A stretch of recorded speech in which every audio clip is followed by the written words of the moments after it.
أعوذ بالله من الشيطان الرجيم. بسم الله الرحمن الرحيم. الحمد لله رب العالمين، والصلاة والسلام على أشرف الأنبياء والمرسلين وعلى آله وصحبه وسلم، وبعد. السلام عليكم ورحمة الله وبركاته. Tunaendelea na tafsiri ya surati Nur, sura ambayo kwamba tumezungumza katika darasa iliyopita umuhimu wake na nini wamesema masahaba kuhusu ahkamu zilizopo ndani yake, ambazo kwamba kwa ujumla tulizungumza ni ahkamu zilizokuja kuanza kutransform ama kujenga jamii mpya ya Madina, kwa sababu imekuja kuleta hukumu za kijamii, zimekuja kutengeneza katiba mpya, namna gani watu wanaishi kama jamii ya Kiislamu. Tukaona ndani yake mambo mengi ambayo kwamba ilikuwa inahusiana na hii sura, lakini tutaanza leo kwa kurudia tu kidogo hizi aya, haswa ya kwanza. Wale ambao kwamba wana misahafu muhimu kuwa wanarakizi na ambao kwamba anasoma kufungua mtu hata simu yake kusikiza huku unasoma, ina athari kubwa zaidi. Fungua simu yako, angalia sura, ama unachukua msahafu soma. Allah subhanahu wa ta'ala, baada a'udhu billahi minash shaitani rajim, bismillahir rahmanir rahim, anasema suratun anzalnaha wa faradnaha. Hii sura tumeishusha sisi na tukailazimisha, tukaifaradhisha. Tukasema kwa nini Mwenyezi Mungu akasema anzalnaha? Kwani sura zote zimeshushwa na nani?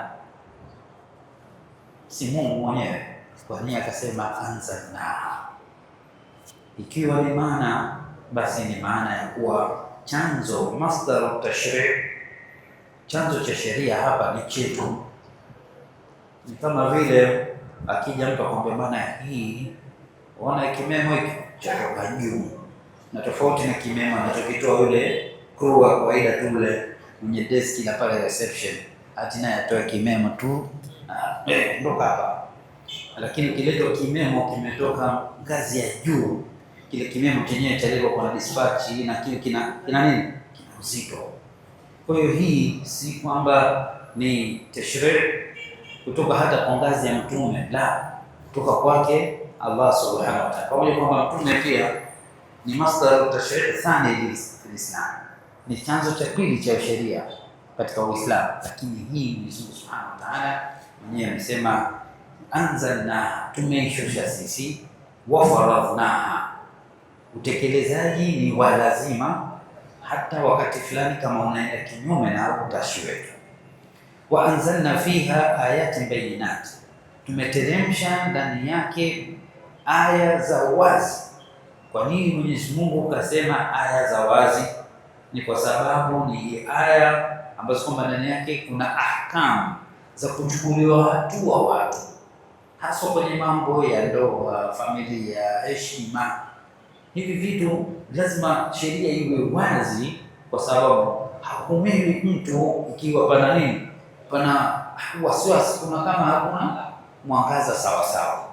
La'allakum tadhakkarun, ili mpate kukumbuka. Aya ya pili, Mwenyezi Mungu Subhanahu wa Ta'ala akasema azaniyatu wazani fajlidu kulla wahidin minhuma 100 jalda. Kipande namba moja hiki ndicho tulichosimamia wiki iliyopita.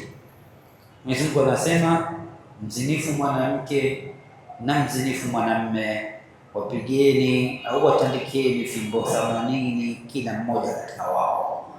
Tukaona katika darasa iliyopita kwa nini katajwa mzinifu mwanamke kisha akatajwa mzinifu mwanamume, kwa nini imetajwa. Lakini vile vile tukazungumza masuala ya kule kupigwa, hukumu za kupigwa kwenyewe, aina ya kupiga fimbo zenyewe, eneo gani katika kupigwa, na hata ukubwa wa kupiga kwenyewe. Hapo ndipo tuliposimama wiki iliyopita. Leo aya hii tunaingia kipande cha pili, nacho ni wala ta'khudhukum bihi ma ra'fatun fi dinillah, wala isikushikieni nyinyi huruma kwa ajili yao katika hukumu ya Mungu. Hapa Mwenyezi Mungu Subhanahu wa Ta'ala anasema wala isikushikieni nyinyi huruma katika nini? Katika hukumu ya Mwenyezi Mungu. Tena akamalizia in kuntum tu'minuna billahi wal yawmil akhir, ikiwa nyinyi mnamwamini Mwenyezi Mungu na siku ya malipo. Kwanza kipande namba 1, wala ta'khudhukum bihima ra'fatun fi dinillah, kikaunganishwa ikiwa mnamwamini Mwenyezi Mungu na mtume wake. Nini mafungamano baina ya usimamishaji wa sheria kuutekeleza, halafu ikiwa mnamwamini Mungu? Mmeelewa swali kidogo?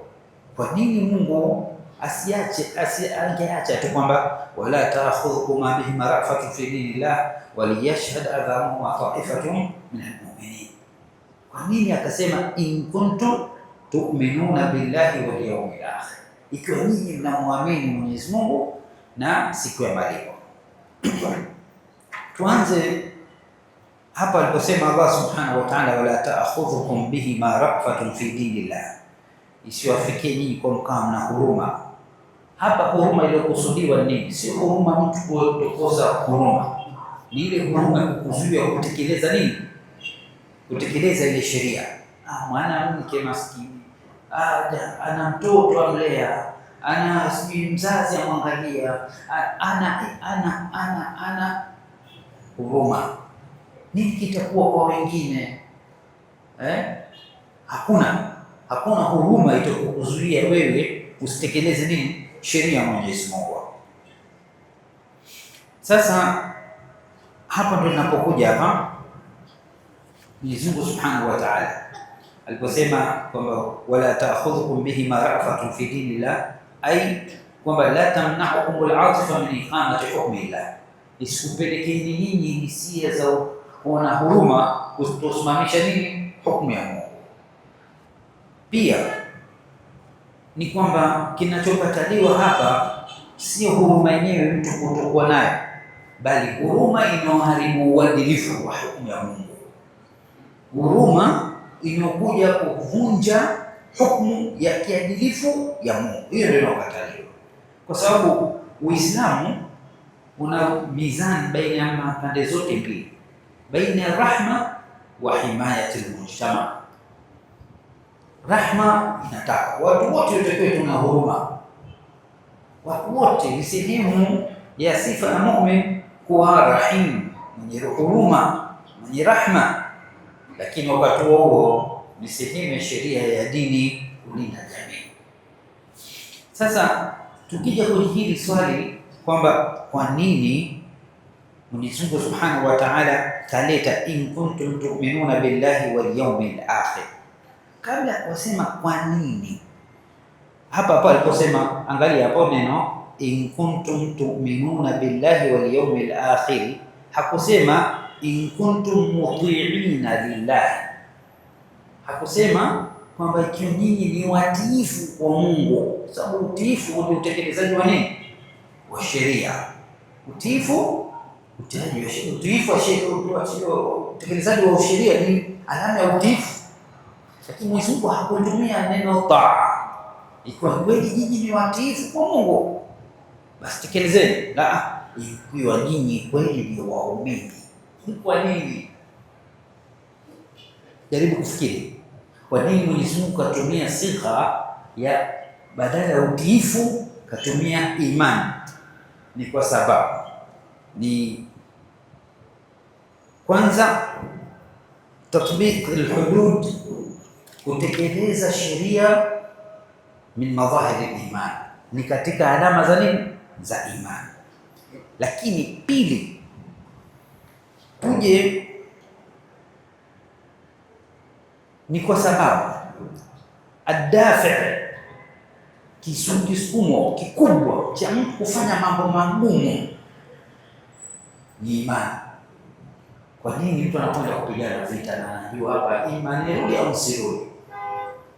Kwa nini mtu anatoa mali yake fi sabilillah, ni masadaka au zaka, ama katika jambo lolote na hali anaipenda, kilichomsukuma ni imani. Kwa nini mtu anafanya mambo chini kujidogosha kabisa? Pamoja ni mkubwa, ana mali, ana ilmu, ana cheo, tumeambiwa tuwe unyenyekevu. Kilichomfanya fanya hivyo ni imani. Kwa hiyo imani ndio dafi namba moja, ndio kisukumo namba moja cha amali ya muumini. Hiyo namba moja. Kwa hiyo taqwiyatu dafi al-imani fi tamthil ni kutia nguvu kichocheo cha imani katika usimamiaji wa sheria. Sisi tumeelewana? Kwa sababu ukiwa kuna kitu kingine kinakusukumia wewe kutekeleza sheria, kinaweza kikawa na mapungufu tofauti, ikiwa kile kisukumo ni nini? Ni imani. Imani ni full power.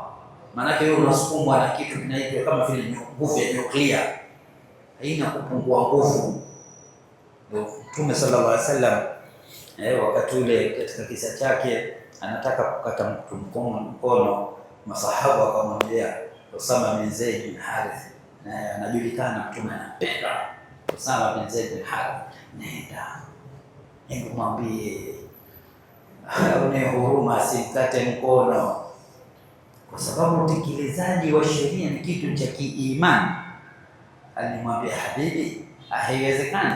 Mtume aligeuka kama mkundu, kwa sababu unachezea imani. Kutekeleza sheria, kuipuza kutekeleza sheria, umepuza imani. Hakumwambia kisaikolojia, siji kidiplomatic, maneno ya kidiplomasia, wajua. Mwisho alimwambia hata kama ingekuwa aliyeiba ni binti yangu nani, Fatima, ningemkata mkono. Yote kwa sababu dafi fi tamthil huwa ni imani. Kilichokusukuma kutekeleza hii sheria ni nini? Ni imani. Ndio maana Mwenyezi Mungu akatumia in kuntum tu'minuna billahi wal yawmil akhir. Lakini kwa nini katumia in kuntum tu'minuna? Ni kwa sababu al-imanul haqq, imani ya kweli ya sawa sawa, yaktadhi taqdimi amri llahi ala atifati nafs, inalazimisha, ikiwa una imani inalazimisha daima kutanguliza amri ya Mungu kuliko huruma ya nafsi au hisia za nafsi. Amri ya Mungu yasema fa usifanye, nafsi ya tamani jambo zuri, waona nafsi yapata ladha. Nini kinachotambulizwa? Amri ya Mungu, hata kama nafsi yako ilikuwa yapata ladha kulifanya lile jambo. Na ukumbuke, kama lau ingekuwa watu yani hukumu kuzisimamisha, kama lau hukumu zinasimamishwa si kwa dafi iman, si kwa sababu ya nguvu ya imani, bali inategemea atifa, huruma za watu, nini ingetokea? Guarantee uadilifu ungefanyaje?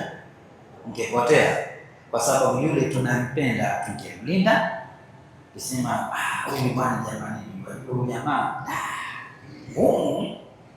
lakini wale ambao kwamba si lolote si chochote, wakiondoka hatupatia athari au hatumpendi hivyo au tumchukia ndio kabisa, hapo akupigeni tumalizane. Sheria mizani yake ni moja, wampendaye usimpendaye, umchukiaye usimchukia, daraja hii moja. Kwa hiyo kama lau ikikuwa sio dafi ya utekelezaji wa sheria ni imani, la taghallaba janib al-atifa, ingekuwa siku zote huruma inatawala katika kutoa maamuzi. Kwa hiyo mizani ya uadilifu ingefanyaje? Ingepotea, kwa sababu wakati fulani yule mtu wakati unafanyaje, unaanza kumhukumia, ukimwangalia akainama hivi ajifanya halia, huyu binadamu, wewe ni binadamu kama mwanamke alia na mamangu na huyu na yule na yule na yule, unaweza ukarudi nyuma madam ni atifa. Lakini madam ni imani, akianza kwamba wewe leo unakata kichwa, wewe unakata mkono, maki wewe pale ni kwako, wewe ni hakuna kurudi nyuma, kwa sababu kurudi nyuma ni kuvunja imani yako. Na kwa hiyo kama ingekuwa tunafuata utekelezaji wa sheria kwa kupitia atifa, huruma ama hisia zetu tuseme, basi ingekuwa mizani ya uadilifu. Wewe mmoja tu nyumbani kwako, wewe mtoto mmoja, baba na mama watofautiani mapenzi kwa mtoto huyu, na nyote ni wazazi wake. Kuna siku mtoto huyu akifanya kosa, baba awaka 120, lakini akifanya mwingine baba awaka 60 tu, na mtoto yule wa 20 mama ndo azima kabisa, akiingia kifua. Na yule kwamba wewe waka 60 yaka 120, huyu mtoto wa baba ambia huyu mtoto mama, lakini wote ni mama na mama. Angalia ile atifa, mizani inavyobadilisha hukumu, inavyobadilisha uadilifu, inavyoondoa uadilifu. Kwa ndio maana Mwenyezi Mungu akasema, in kuntum tu'minuna billahi wal yawmil akhir, kwamba wala ta'khudhukum bihima ra'fatun fi dinillah, isikuchukulieni nyinyi isikushikieni nyinyi huruma kwa ajili yao katika kutekeleza mahukumu ya Mungu. In kuntum tu'minuna billahi, ikiwa nyinyi mnamwamini Mwenyezi Mungu, lakini kipande cha mwisho wal yawmil akhir, kwamba wewe ukibadilisha kuna malipo na wewe unayo. Ukibadilisha sivyo alivyotaka Mungu, ukaenda kwa mujibu wa mapenzi yako, kuna akhira ya kusubiri, utahesabiwa. Yeye yule sio kwamba atakuwa kwa kuwa wewe ulimsamehe na Mungu kasamehe, hukumu yake thabiti vile vile, sio kumpata mkono, sio kwamba tayari ni amepita, la, kule atasimama mbele ya Mungu, kosa liko pale pale, hajafutiwa kosa, lakini na wewe utaingia kwenye makosa vile vile, una malipo yatakusubiri. waliyashhad adhabahum ta'ifatun min almu'minin,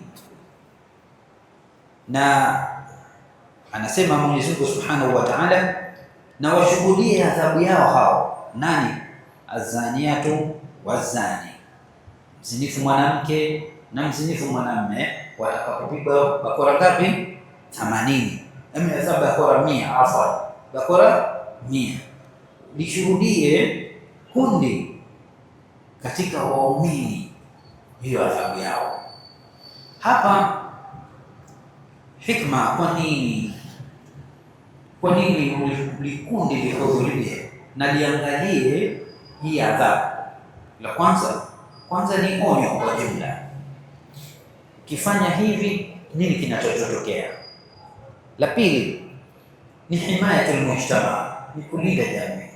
Lakini tatu ni kuonyesha ukubwa wa kosa.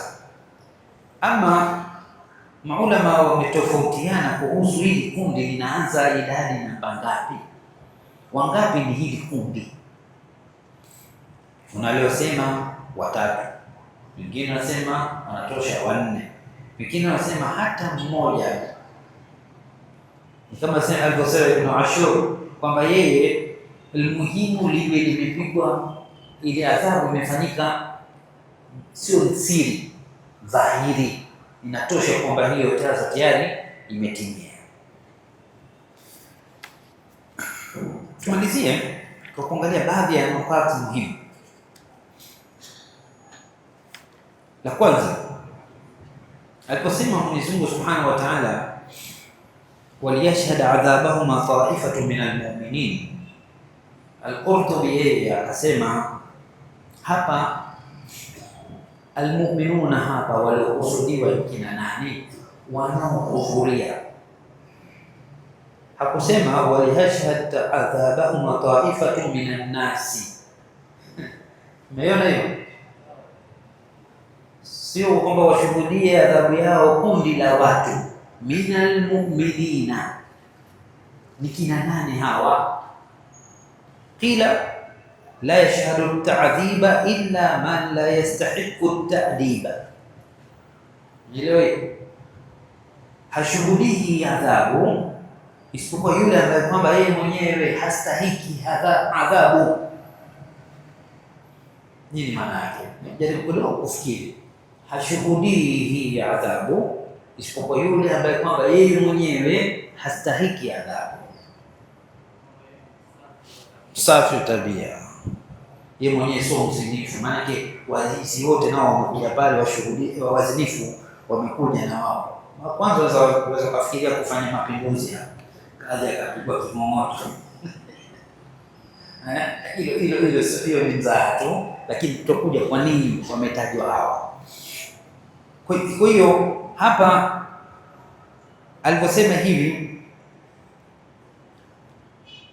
kwamba la yashhadu litadhiba illa man la yastahiqu litadhiba, amekusudia kwamba hawa manake hawahudhurii hii adhabu, hawashuhudii adhabu isipokuwa yule ambaye kwamba yeye mwenyewe ni msafi, sio yeye mwenyewe ni mchafu. Labda ya pili, Mwenyezi Mungu Subhanahu wa Ta'ala aliposema kwamba ni muuminin, kwa nini iwe ni muumini, sio hata Muislamu? Muumini na Muislamu ndio vitu tofauti kidogo. Muislamu ni Muislamu, anasema la ilaha illa Allah Muhammadur Rasulullah, lakini muumini ni mtu multazim. Ndivyo, ni mtu multazim, mtu ambaye kwamba anasimamisha swala, anatoa zaka, kama ana hija anafanya, amefanya, kama ana zaka anatoa, kama Ramadhani ikija anafunga. Huyo ni muumini. Kwa hiyo watu waadilifu ndio wahudhurie.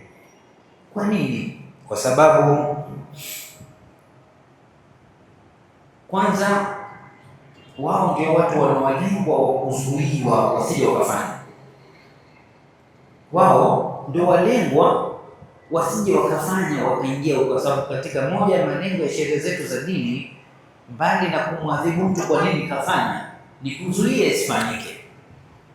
Na ndio maana katika mambo ya uzinifu yale yote ambayo kwamba yanakurudisha mambo ya uzinifu, kuangalia, kushika, yani hata kuzungumza, kumtamanisha mtu, na inaingia humo ndani nyimbo. Hizi nyimbo zote hizi ni vitu vinavyohamasisha mambo ya uzinifu, ndio maana vikawa haramu. Tuache huko. Ukiangalia hivi vyote hivi kwamba tunamlinda huyu mume naye asije yeye mwenyewe tayari yuko katika njia sawa, asije akafanya akarudi. Lakini jingine ni kwa nini wakatajwa washuhudie, waliyashhada adhabahum wa taifatu min almu'minin? Kwa sababu iqamatul haddi, kusimamisha haddi, kusimamisha adhabu ni ibada. Si tumeelewana?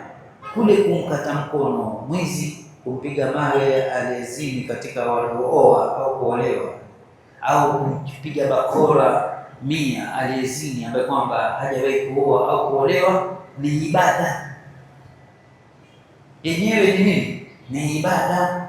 Kwa hiyo hii ni ibada ambayo kwamba wanaihudhuria na kuitekeleza wale ambao kwamba ni wema. Na waovu unaweza ukajiuliza, halije wakija waondolewe? Maana yake taifatu min almu'minin, je likija taifatu min alfasiqin, watu waovu wamekuja, je waondolewe eneo la nini, la adhabu? Aljawabu, khitabu iliyokuja ni kwamba ushuhudifu na utekelezaji uwe chini ya waumini, lakini haimaanishi kwamba wakihudhuria wasiokuwa wao hadi inaanguka, iko pale pale. Lakini khitab ama waliotakiwa kuhudhuria kwanza ni hawa waumini, lakini ikiwa watatokea kuwa wamehudhuria na huenda wakawaidhika kwa kuona, basi hakuna ubaya. Tumeelewana? Cha msingi kwamba kuwepo kwa wasiokuwa waumini hakuangushi usheria wa ile adhabu. bali ikiwa itatokea wasiotolewe, huenda ikasaidia kufanya kupata waadhi. Jingine namalizia, muda ukisha insha Allah. Mwenyezi Mungu Subhanahu wa Ta'ala katika masuala ya zina subhanallah, ni eneo ambalo kwamba ametilia mkazo, maeneo yote ambayo kwamba yanaashiria au kupelekea kushawishi zina amekuwa haramu. Na Mtume sallallahu alaihi wasallam, tutasoma hadithi eneo hili lilivyokuwa liko zito katika Uislamu, katika riwaya iliyopokelewa na Hudhaifa radhiallahu anhu kwamba Mtume sallallahu alaihi wasallam amesema, ya maashara an-nas, enyi watu. Angalia hii khitab, tutakuja kuuliza kwa nini ya maashara an-nas, enyi watu. Tutayataja haya na kuweka kiporo kabisa, uje ujibu kwa nini basi Mungu akatumia ya maashara an-nas, asitumie ya maashara al-mu'minin. Lakwa anasema ittaqu zina. Mtume sallallahu alaihi wasallam yuhibini zina, fa inna fihi 6 khisal. Katika swala la utendaji wa kosa la zina kuna mambo 6, 3 fi dunya wa 3 fi al-akhirah. Matatu yako duniani, matatu yako wapi? Kwa akhira. Fa amma allawati fi dunya, ama yale ambayo kwamba unaanza kuyapata hapa duniani unapokuwa mtu unafanya tendo baya la zina, Mwenyezi Mungu atuepushe nalo, na wenye tabia hii Mwenyezi Mungu awaongoe. La kwanza ni fayadhhabu albaha, heshima, unaondoka na nuru ya uso, unaondoka na uso. Yani mtu akikuona tu anajitu mimi hata nisimwelewe, lugha ya kisasa ya kawaida, kaja mimi bwana sikumpokea vizuri. Kwa nini? Mimi simwelewi. Umemwona baya gani? Basi tumeni uso wake tu. Yote Mungu anaondoa nuru. Anaondoa nini? Anaondoa nuru. Yadhhabu al-baha wa yurithu al-faqr, uleta ufakiri. Wewe utatumia hela katika uzinifu na Mwenyezi Mungu huondoa baraka katika mali yako, zapotea. Wa yanqusu al-umr, na kupunguza umri. Kupunguza umri ni nini? Kupunguza umri ni kukosa baraka ya umri wako, ukawa huna unachokifanya. Utaishi miaka 70 na wala tukikaa tunaanza kusema kaishi miaka 70 kafanya nini? Hatulioni. Lakini vile vile wametaja maulama, yani naqsu fil umr ni ile istimtaa bil umr, kupungua kwa umri ni kule pia kuna pimo katika kufurahia maisha yako. Maana yake ni kwamba kuna wakati wewe ni kama vile uko dead, kwa sababu mgonjwa, una wasiwasi, unaisha mabaya, mambo yamekuharibikia, au wafurahia umri wako. Furahi wakati fulani utasema bora nife tu, bora nife. Kwa hiyo Mwenyezi Mungu Subhanahu wa Ta'ala katika sehemu ya adhabu ya mtu mzinifu ni kumpunguzia umri kwa njia hiyo. Amma lawati fil akhirah, ama yale ambayo kwamba ni malipo ya akhira kwa kosa hili la uzinifu, fa hiyo ni mustafi. Hilo la kwanza tabani inaleta ghadhabu ya Mungu, sababu maasi Mungu. Lakini la pili, suul hisab, hisabu mbaya. Tabani hakuna vinginevyo. Usitegemee wewe utaondoka ni mzinifu wa kudumu alafu kawa na hesabu nzuri huko, hiyo sahau. La tatu, wal khulud fi nar, ni kudumu katika nini? Katika moto. Sasa narudi kwenye lile swali la kwanza lokuulizeni, kwa nini hili Mwenyezi Mtume sallallahu alaihi wasallam hakutumia ya maashara al-mu'minin, bali akatumia ya maashara an-nas? Naam, moja, kila mtu atakiwe. Kwa sababu ni nini? Ni fasadu al-fitr, ni kuharibika kwa fitra. Fitra ya mwanadamu ni heshima, hata awe si Muislamu. Fitra ya mwanadamu, yule umpendaye wataka asiharibiwe maisha yake wala heshima yake. Hii ni fitra salim ya mwanadamu, hata akiwa sio Muislamu. Je, tumeelewana? Kwa hiyo hizi consequences, hizi awaqib, haya matokeo yanamgusa mtu yoyote, hata asiyekuwa Muislamu. Jazakallahu khair. Hata asiyekuwa Muislamu, matokeo haya yanamgusa. Mtume sallallahu alaihi wasallam katika hadithi iliyopokelewa na iliyopokewa na Anas, Mtume sallallahu alaihi wasallam anasema, inna amala ummati tu'radu alayya fi kulli jum'a marratayn, hakika amali za umma wangu zinaonyeshwa kwangu mimi kila Ijumaa mara mbili. Fashtadda ghadabullahi ala zunah, ghadhabu ya Mwenyezi Mungu ikawa kali kwa watu wazinifu. Kwa hiyo Uislamu, makosa yote yana nini? Yana mizani ya ukosa mbele ya Mwenyezi Mungu Subhanahu wa Ta'ala, lakini kila makosa hiyo mengi au yote tuseme yana daraja kuzidiana ukali wa ghadhabu ya Mwenyezi Mungu Subhanahu wa Ta'ala. Mojawapo ni uzinifu, na ndio maana ukiangalia adhabu yake si ndogo.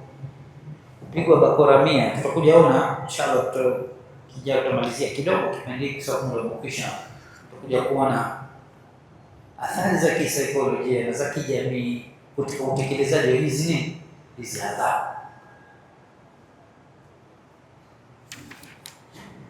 Subhanahu wa ta'ala amesema, suratun anzalnaha wa faradnaha, hii sura ambayo kwamba tumeiteremsha na kuilazimisha. Wa anzalna fiha ayatin bayinat, tumeshusha ndani yake aya ambazo kwamba ziko wazi wazi kabisa, la'allakum tadhakkarun, ili mpate kukumbuka. Azaniyatu wazani, mzinifu mwanamke na mzinifu mwanamume, fajlidu kulla wahidin minhuma 100 jalda, wapigeni kila mmoja katika wao bakora 100. Wala ta'khudhukum bihima ra'fatun fi dinillah, wala isikushikeni nyinyi huruma kwa ajili yao katika hukumu ya Mwenyezi Mungu. In kuntum tu'minuna billahi wal yawmil akhir, ikiwa nyinyi kweli mnamwamini Mwenyezi Mungu na siku ya malipo. Waliyashhad adhabahuma ta'ifatun min almu'minin, na washuhudia adhabu yao hawawili kundi katika waumini. Inshallah kwa upande wa tafsiri tutaishia hapo kidogo, kwa muda wa dakika 5-6 hizi tutamalizia na fatawa. Tumalize kidogo fatawa, alafu tutachukua maswali ya nje sababu ya muda wa redio. Maswali mawili matatu inshallah biidhnillah. La swali la kwanza,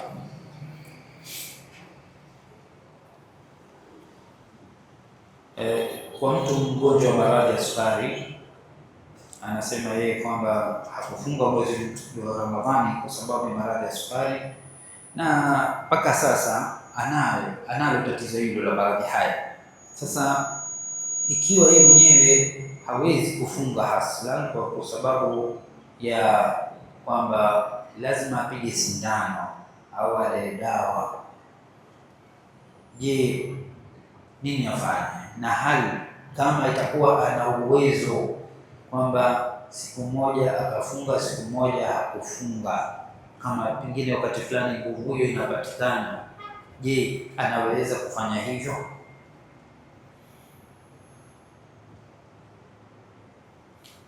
Aljawabu, Mwenyezi Mungu yani hukumu ya jumla iko wazi, taqullaha mastata'tu, mcheni Mwenyezi Mungu kwa mujibu wa uwezo wenu, kile kilichopo ndani ya uwezo wako fanya. Kwa hiyo kama hukuweza yote kufuatana, waweza kwa kuachana, fanya. Hiyo ndio juhudi ndani ya uwezo wako. Faman kana minkum maridhan aw ala safarin fa iddatun min ayamin ukhra, zile ambazo kwamba hukuweza zichangia kwenye aya hii. Hukuweza utakwenda kuzilipa baada ya kumaliza mwezi wa Ramadhani. Ama yeye amefika mahali kwa mujibu wa maradhi yake ya sukari hawezi tena kwa kufunga, atafanya nini? Tumesema atafanya nini? Atalisha maskini kwa kila siku kwa kwamba hakuweza kuifunga. Tayeb, swali kidogo la mwisho hiyo, hali ya mwisho hiyo, amekuwa na uwezo wa kulisha, alhamdulillah. Yeye mwenyewe ni mtu anayetoka anayeganga njaa, asubuhi akiamka atafuta chakula ya siku ile na hakamilisha. Nini afanye?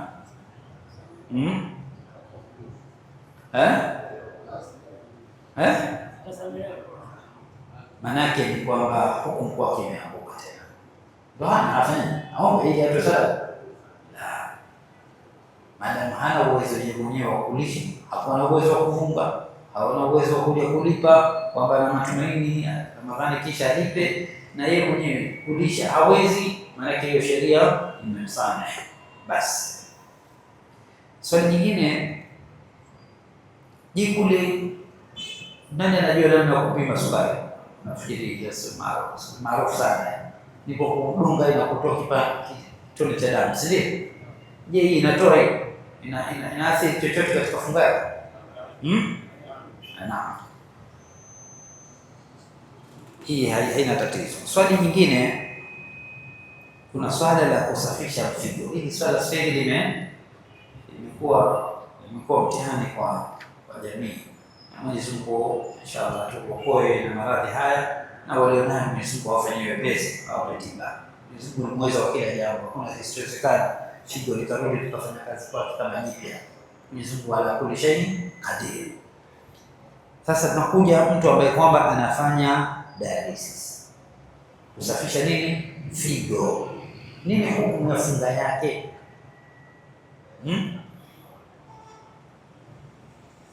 Kwanza, kuwa wewe wasafishwa damu yako kwa ujumla, fi dhahir, ukiona kama ni hali ya kawaida tu, kuli kitu fi dhahir itaonekana kama ni kitu ambacho kwamba hakina athari katika nini, katika funga yako. Lakini tuje tuangalie aina ya usafishaji wa nini, wa figo lenyewe. Nini kinachofanyika katika usafishaji wa figo? Katika usafishaji wa figo ni kwamba panaingizwa katika mshipa wako vitu vingine vinavyokufanya wewe usichoke. Kuna vitu vingine vikusaidie kubaki katika hali yako ile ulionayo ya nguvu. Nafikiri mpaka glucose inaingizwa, wanasema mpaka glucose inaingizwa, na glucose inajulikana ni kitu kinachoongeza nini, nguvu, sukari. Kwa hiyo ikiwa hii ni kitu mambo mawili, usafishaji huu ikiwa unaathiri tumbo, kwa maana kuna kitu kinachoingia tumboni automatic, hiyo haina mjadala, inafanyaje? Inafunguza. Lakini ikiwa hata haipitishi huko, lakini inakufanya upate nashati, upate nguvu mpya, unachukuliwa hukumu kama mtu uliokula. Kwa hiyo hapo itafanyaje? Itafungua. Na asli ya hii amalia yote hii hufanyi isipokuwa wewe ni mgonjwa. Sasa ni mbona ujitie kizaazaa, na wewe ushakuwa kwenye hukumu ya nani? Mgonjwa. Hukumu ya mgonjwa iko wazi, maana kula siku ile ni uteseke kula. Na kwa sababu hawa ambao kwamba hawafungi, wakitoka kwenye kuoshwa figo au kusafishwa figo, watoka nini? Taabani, masaa 4 damu inazungushwa kwenye mwili wako, usafishwe. Si kazi ndogo. Kwa nini uikalifishe nafsi yako? Swali nyingine,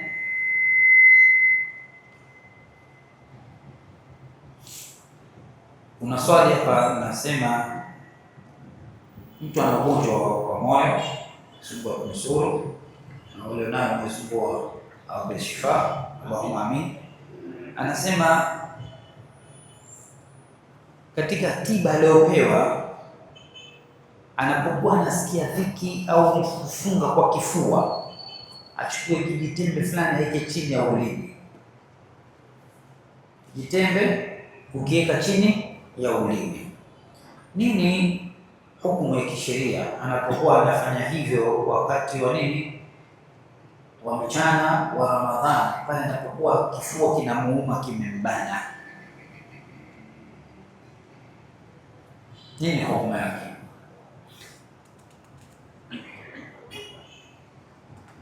Hii dawa ikiwa ufanyaji kazi wake ni ndani ya mdomo bila kuingia na chembe chembe ya maji yoyote kwenye koo kwenda ndani,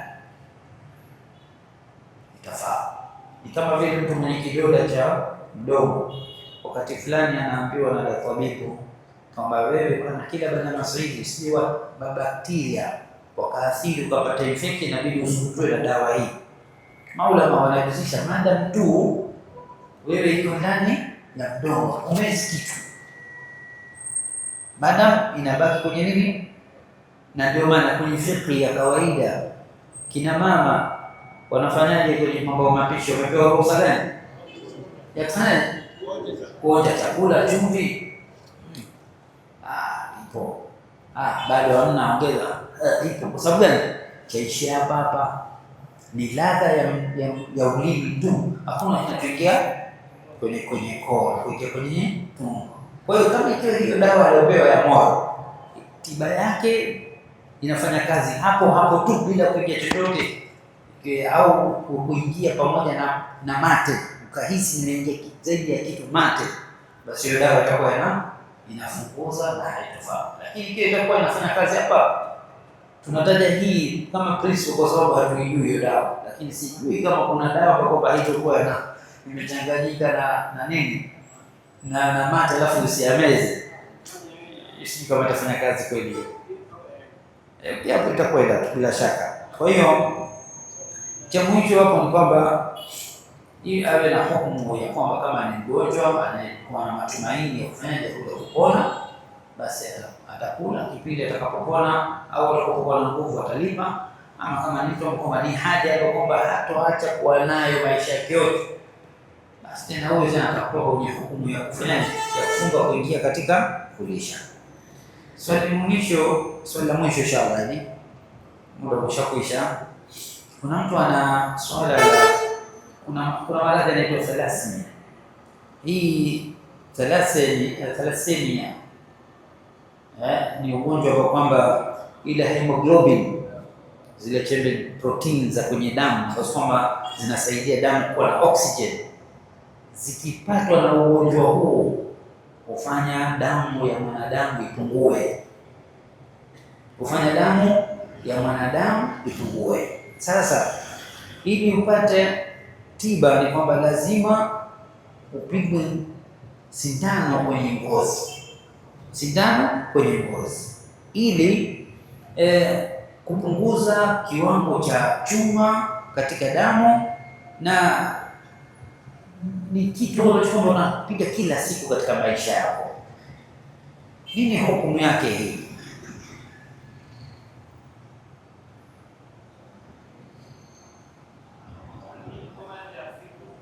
Na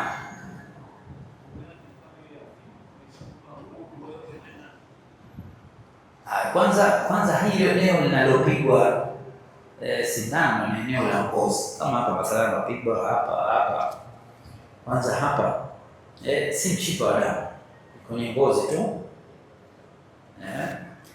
tuseme imeingia kwenye mshipa wa damu. Kwanza ni kitu ambacho kwamba si kitu kinachoingia katika njia ya ufahamu, hiyo tayari ishaondoa namba moja. Lakini namba mbili, kama itakuwa kama ulivyosema haina athari ya kukupa nguvu yote, bali inakwenda kutibu tu, basi inakuwa haina athari yote. Kama vile malaria alafu kapigwa sindano ya quinine, hiyo quinine ya kuumiza kuliko kuwa ya kupa nguvu. Kwa hiyo hii ndio hukumu yake. Allahumma ja'al jam'ana hadha jam'an marhuma wa tafarraqana min ba'di tafarruqan mu'ajjalan ma'suma wa la tadafina wa la bainana shaqiyyan wa mahruma. Allahumma ja'al al-Qur'ana rabi'a qulubina wa nura sudurina wa jalaa ahzanina wa dhikra humumina wa ارحم الراحمين. اللهم علمنا منه ما جهلنا وذكرنا منه ما نسينا وارزقنا تلاوته وحفظه وحسن تلاوته اناء الليل وطرف النهار على الوجه الذي يرضيك عنا برحمتك يا ارحم الراحمين. ربنا تقبل منا انك انت السميع العليم وتب علينا مولانا انك انت التواب الرحيم واغفر لنا وارحمنا انت مولانا وانصرنا على القوم الكافرين. ربنا اتنا في الدنيا حسنه وفي الاخره حسنه وقنا عذاب النار. سبحانك اللهم وبحمدك اشهد ان لا اله الا انت استغفرك واتوب اليك. وصلى الله وسلم وبارك على سيدنا محمد. الحمد لله.